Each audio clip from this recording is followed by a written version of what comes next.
اور اس سے دنیا کے کسی امن کو خطرہ نہیں ہے، لیکن دوسری طرف سے یورپی یونین اور اسی طرح جو نیٹو ہے اور اس طرح دیگر جو ممالک ہیں انہوں نے یہ کہا ہے کہ امریکہ یہ جو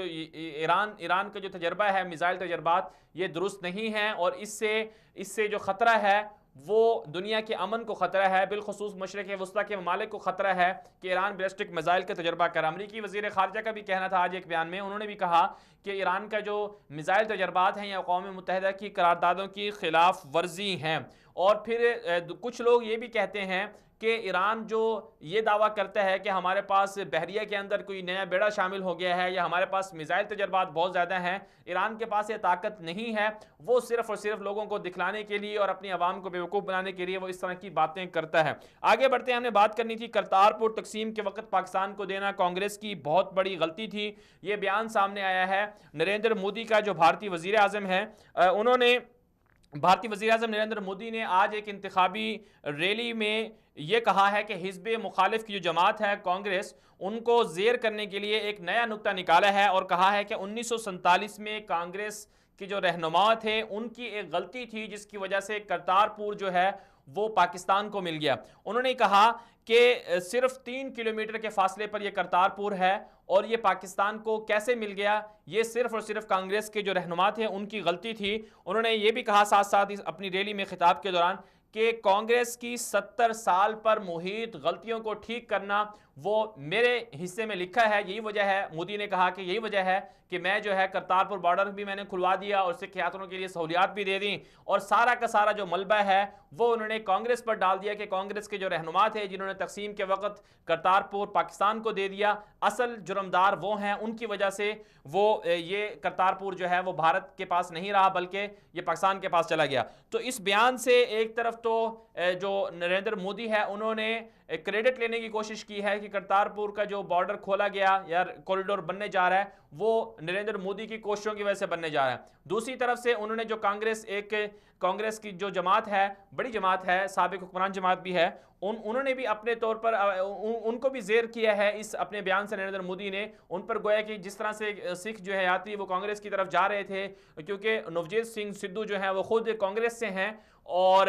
ان کے بارے میں کافی امیج اچھا ہو گیا تھا کہ کانگریس جو ہے وہ سکھوں کے بارے میں اچھے کوشش کر رہی ہے اور بہت بڑا کام کیا ہے، لیکن نریندر مودی نے کہا کہ یہ تو سارا معاملہ جو ہے وہ کانگریس کے رہنماؤں کی وجہ سے تھا، یہ تو میرے نصیب میں آیا ہے اور بی جے پی کے نصیب میں آیا ہے کہ وہ ان کی گورنمنٹ نے اچھا فیصلہ کیا اور پاکستان کو مجبور کیا کہ وہ یہ بارڈر جو ہے کوریڈور ہے وہ بنائے۔ آگے بڑھتے ہیں، مزید بات کر لیتے ہیں، ہمارے ساتھ ایک اور خبر ہے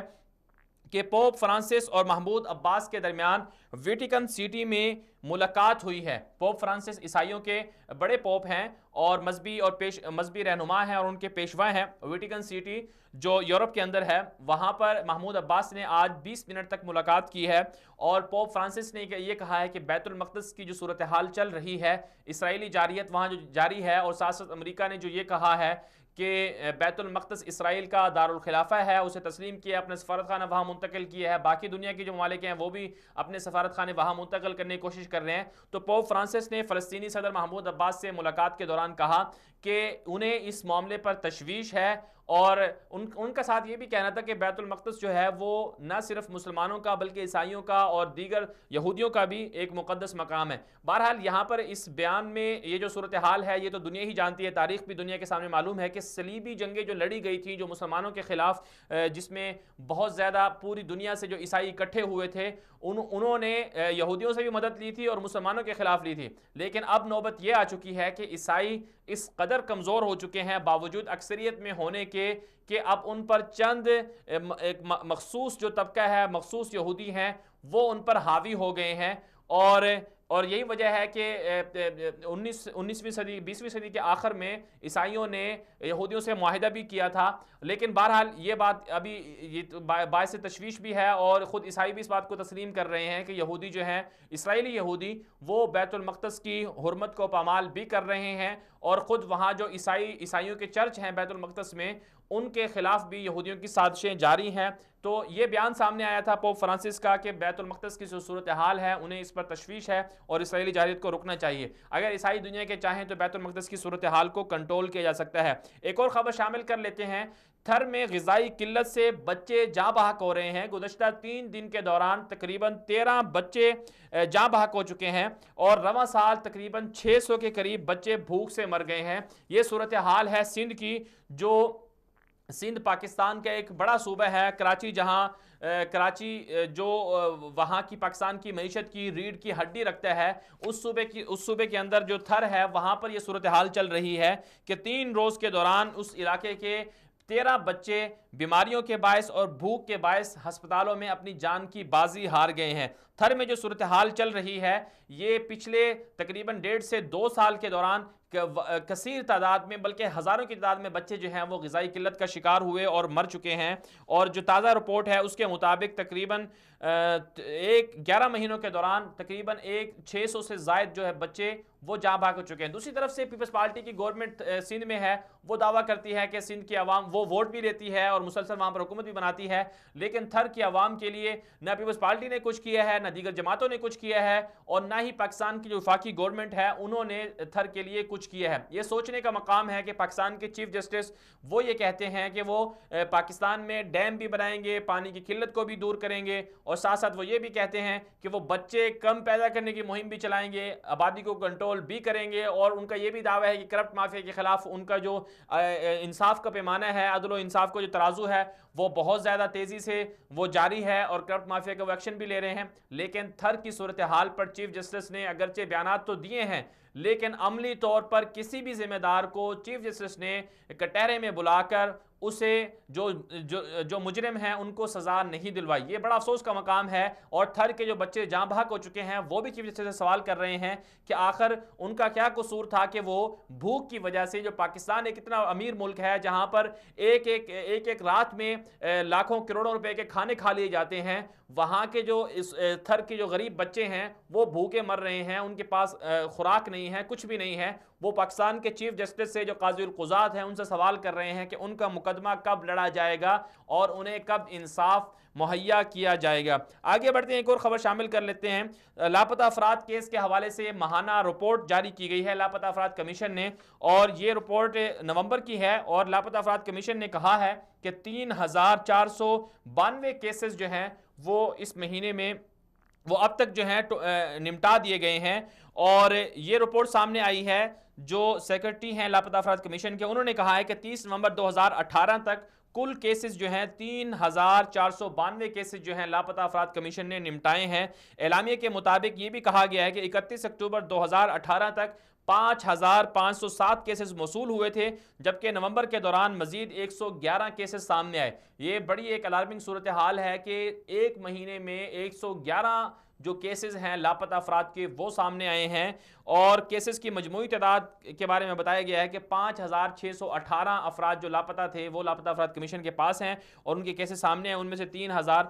گویا کہ 3500 کیسز جو ہیں نمٹا دیے گئے ہیں۔ بہرحال لیکن دوسری طرف سے جو بلوچستان کے لاپتہ افراد ہیں ان کا بھی جو معاملہ ہے وہ چل رہا ہے، اور روزانہ احتجاجی کیمپ لگتے ہیں، آج بھی لگا ہوا تھا۔ وہاں کے جو رہنما ہیں اختر مینگل صاحب، انہوں نے بھی کہا کہ جس طرح سے کل وزیر اعظم صاحب نے اپنی ایک بیان میں اور انٹرویو میں کہا تھا کہ وہ لاپتہ افراد کے حوالے سے بہت سنجیدہ ہیں، اور پاکستان کے آرمی چیف سے بھی ملاقات کر چکے ہیں، جنرل باجوہ سے بھی بات کر چکے ہیں لاپتہ افراد کے حوالے سے، اور پاکستان کی آرمی نے بھی یہ کہہ دیا ہے کہ بہت سے افراد کی شناخت ہو چکی ہے، بہت سے افراد کو ریلیز کر دیا گیا ہے اور کچھ کو ڈھونڈا جا رہا ہے۔ تو اختر مینگل کے حوالے سے بھی عمران خان صاحب نے کل کہا تھا اپنی تقریر میں کہ انہوں نے ان کو دعوت دی تھی کہ وہ میٹنگ اٹینڈ کریں اور آرمی چیف سے ملاقات بھی کریں کہ جو لاپتہ افراد ہیں انہیں رہا کروایا جائے۔ بلوچستان کے اندر بالخصوص یہ مسئلہ بہت زیادہ حساس ہے، کیونکہ بہت سارے بلوچ جو ہیں کہا جاتا ہے کہ وہ لاپتہ ہیں، ان کی رہائی کے لیے اختر مینگل اور دیگر جو افراد ہیں وہ آج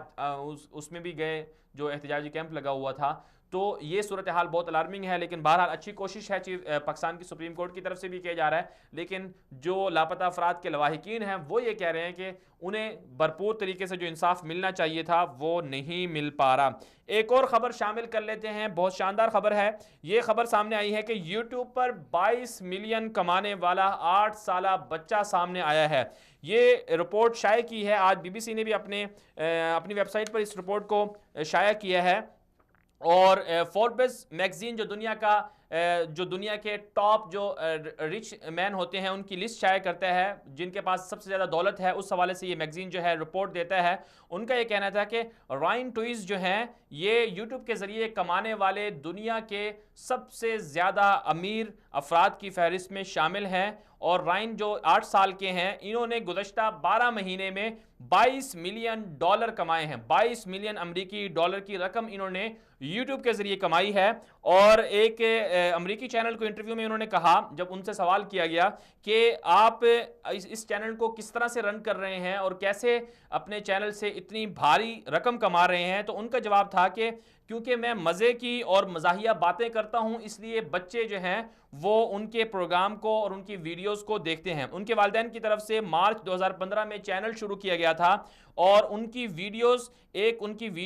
ٹوٹل ان کی جو ویڈیوز ہیں 26 ارب بار دیکھی جا چکی ہیں. یوٹیوب پر جو رائن کا چینل ہے, اس پر جو ویڈیوز ہیں ان کو 26 ارب مرتبہ دیکھا جا چکا ہے, اور 1 کروڑ 73 لاکھ سے زیادہ لوگ انہیں فالو کر رہے ہیں. 8 سال کا چھوٹا سا بچہ ہے, اور اس کے چینل جو یوٹیوب کا چینل ہے اس حوالے سے یہ رپورٹس سامنے آئی ہے. اور یہ بھی کہا جا رہا ہے کہ جتنے بھی یوٹیوب سے کمانے والے جو لوگ ہیں ان کی فہرست میں ٹاپ پر جو سب سے زیادہ جنہوں نے کمایا ہے یوٹیوب سے, وہ یہی 8 سال کے بچے ہیں جنہوں نے 12 مہینے میں 22 ملین ڈالر جو ہیں وہ کمائے ہیں. اور اسی طرح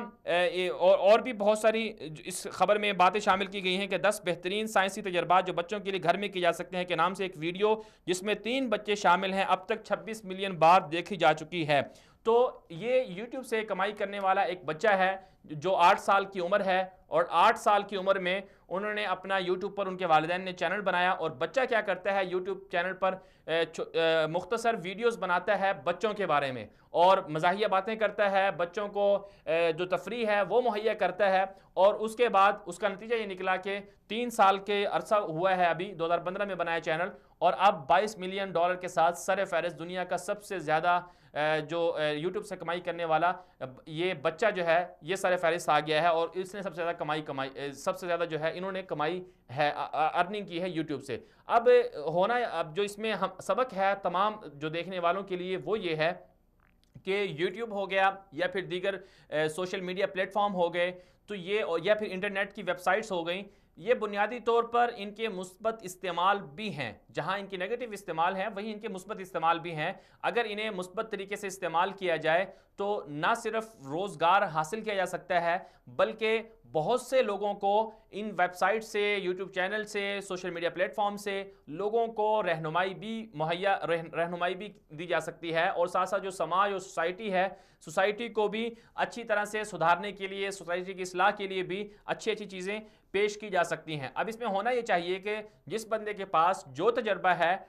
جس بندے کے پاس جو نالج ہے, جو علم ہے, جو معلومات ہیں, وہ اسے منظم انداز میں اگر یوٹیوب چینل پر ویڈیو کی صورت میں اپلوڈ کر دے. اب تو ہر کسی کے پاس موبائل فون اس کی جیب میں ہے, اپنے موبائل سے ویڈیو بنائی جا سکتی ہیں, تو اس سے بہت زیادہ فائدہ ہوگا. بالخصوص علماء کرام کے لیے اس میں سبق ہے کہ علماء کرام چاہتے ہیں, جو دعوت دینے والے حضرات ہیں وہ کہتے ہیں کہ وہ دعوت دیں. دعوت کے پہلے زمانے میں ذرائع اور وسائل بہت کم ہوتے تھے, اب بھی بہت زیادہ لوگ کوششیں کرتے ہیں, لیکن جو جدید میڈیا ہے اس کے ذریعے دعوت کا پیغام بہت جلد اور دیر پا اور مؤثر ثابت ہو سکتا ہے اگر اس کو ذریعہ بنایا جائے. اگر کوئی عالم دین اپنی ویڈیوز درس قرآن, درس حدیث یا پھر سیرت نبوی یا کوئی اور اس طرح کے مواد جو ہیں, جو معلومات ہیں دینی یا اخلاقی, جو عوام کی تربیت کے لیے ہو, بچوں کی تربیت کے لیے ہو, وہ اگر منظم انداز میں اور صحیح طریقے سے یوٹیوب چینل کے تھرو یا پھر سوشل میڈیا, فیس بک ہے, ٹویٹر ہے, انسٹاگرام ہے اور جو دیگر پلیٹ فارم ہیں,